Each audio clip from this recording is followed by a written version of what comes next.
Dear students of class 8, thank you of all. Today we are going to read lesson 3, book Honeydew, topic the glimpses of the past. Glimpses of the past. Glimpses means a little picture by bubbles. भैया हम ये देखेंगे कि इस chapter में glimpses के माध्यम से एक शॉर्ट मानी पिक्चर के माध्यम से हम कैसे अपने देशभक्तों के और कैसे कलाकारों के, आर्टिस्टों के और पेट्रियार्ट्स, मार्टियर, इस प्रकार से इनकी कहानी एक पिक्चर के माध्यम से कैसे हम समझ पाएंगे, वो इसमें दिखाया गया है. डिफिकल्ट वर्ड्स, ग्लिम्पसेस, ए शॉर्ट लुक, एक झलक, एक पिक्चर के माध्यम से हम कैसे हम पाठ को समझते हैं, किस प्रकार से हमारा समझ उस पर अधिक टिकता है, यह जो है ऑथर्स वो रियलाइज करता है और समझाने का प्रयास करता है. मार्टियर, दोज हु सैक्रिफाइस, जो देशभक्त होते हैं, बलिदानी होते हैं. कॉन्क्वेस्ट, विक्ट्री, जो विजेता होते हैं, जो देश पर विजय प्राप्त करते हैं. आर्टिजम, आर्टिजम मीन्स कलाकार, ठीक है, जिसको आर्टिस्ट कहते हैं.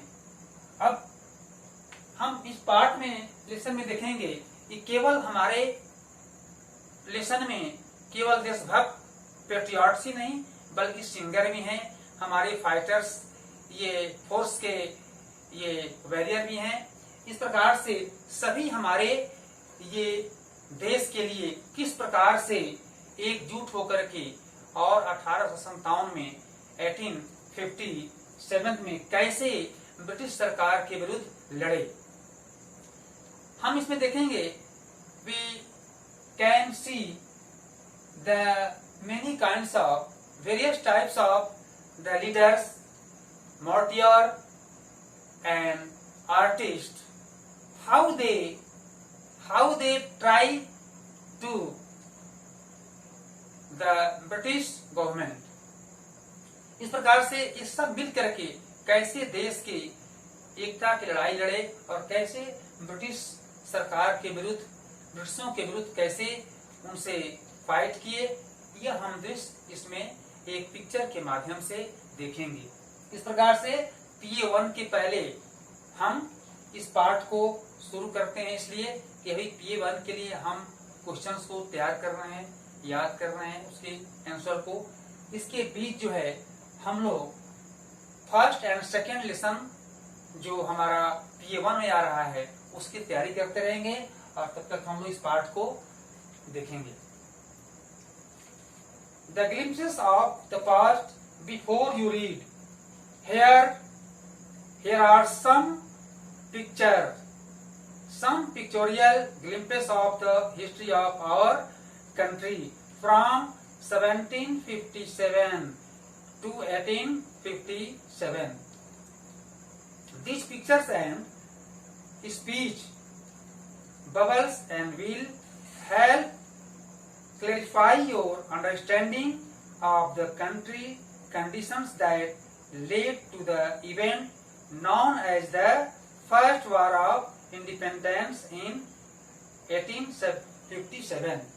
इस पिक्चर के माध्यम से 1757 से लेकर के और 1857 के बीच हमारे कैसे राजनेता, कैसे हमारे इंडियन राजकुमार, प्रिंसेस, कैसे हमारे लीडर्स और हमारे आर्टिस्ट कैसे उन घटनाओं में किस प्रकार से शामिल होकर के और विजय को प्राप्त किए, कैसे अंग्रेजों को, ब्रिटिशों को अपने ये इंडिया से भगाने का प्रयास की, इस प्रकार की कहानी हम इसमें स्टोरी पढ़ेंगे.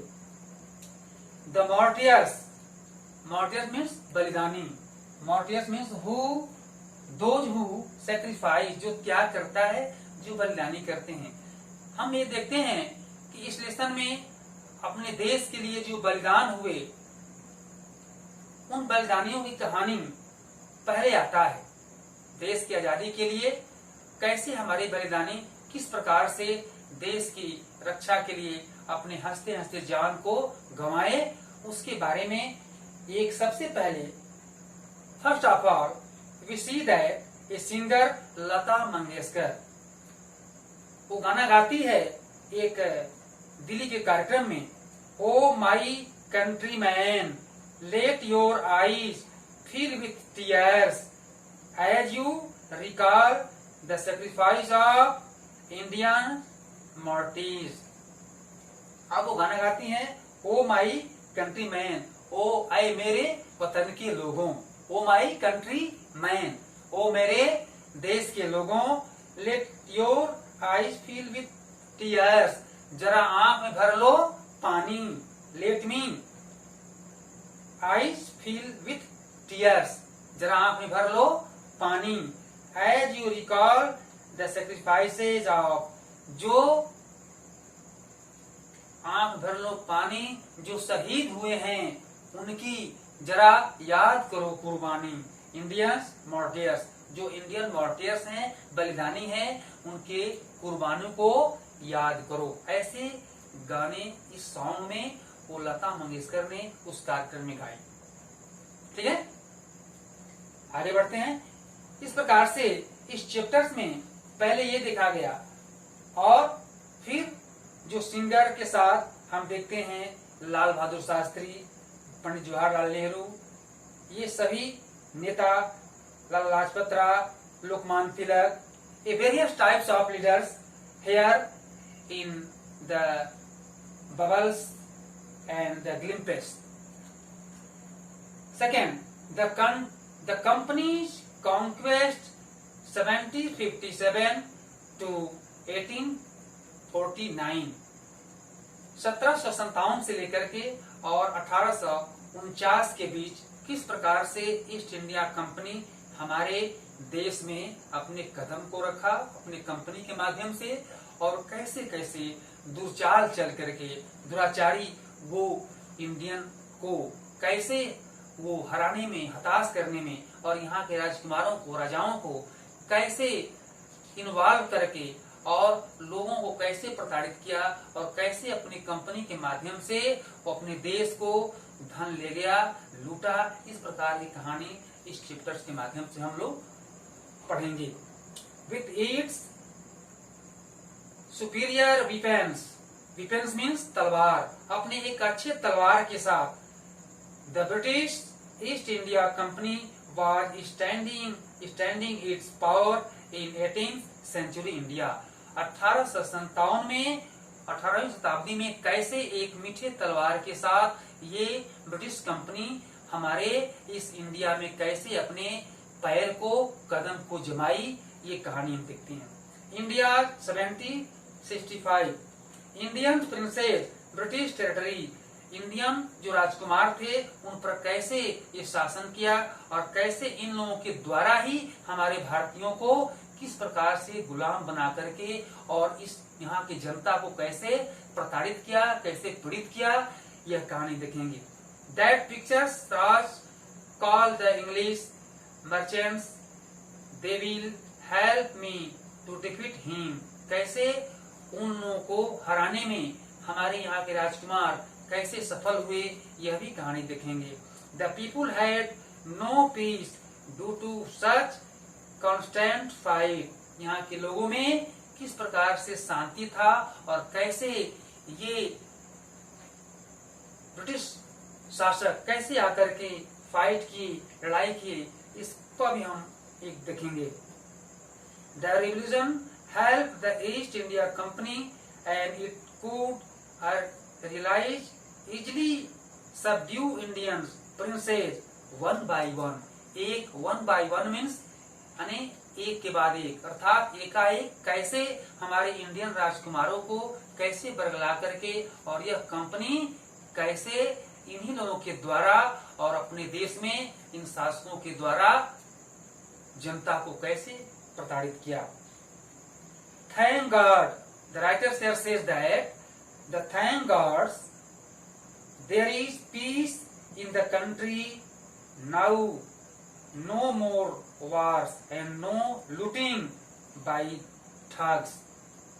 अब जब हमारे नेतागण पैदा हुए, वो एक ग्रुप बना करके और इंडियन के रूप में वो उन ठगों से, उन ब्रिटिश शासकों से लड़ने का प्रयास किए, तब ये राइटर कहता है कि we are not looting now by thug. अब हम लोग इन ठगों के द्वारा क्या नहीं ठगे जाएंगे।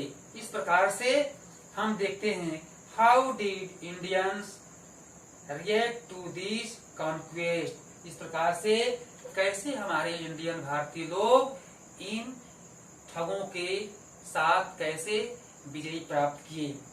It is God who sent the British. ये गॉड क्या करते हैं, हमारे जो ये ब्रिटिश शासक हैं इनको यहाँ भेजे हैं।